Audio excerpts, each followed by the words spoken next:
Phone tapping కు తనకు ఎలాంటి సంబంధం లేదంటున్నారు మాజీ మంత్రి ఎర్రబెల్లి దయాకర్ రావు. ప్రణీత్ రావుతో తనకు పరిచయం కూడా లేదని, వాళ్ల బంధువులు తమ ఊళ్ళో ఉన్నారని తెలిసిందని అన్నారు. ప్రణీత్ రావు కుటుంబం ఏ పార్టీలో ఉందో విచారణ జరిపితే తెలుస్తుందని అన్నారు. పార్టీ మారాలని కొందరి ద్వారా తనపై ఒత్తిడి తెస్తున్నారని, ఆయన మారే ప్రసక్తే లేదని చెప్పారు.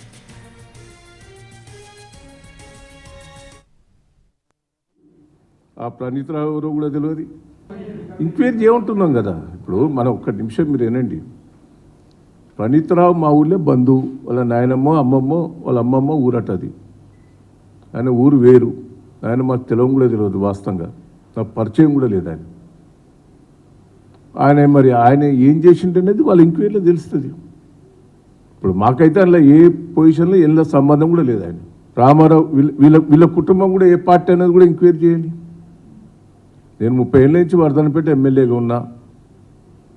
వాళ్ళ ఫ్యామిలీ ఏ పార్టీ, వాళ్ళ కుటుంబం ఏ పార్టీ, నాకెట్టా దగ్గర, అవన్నీ కూడా ఎంక్వైరీలో తెలుస్తాయి కదా. ఏ పార్టీ ఒత్తిడి చేసినా నేను ఏ పార్టీలో మారేది లేదు.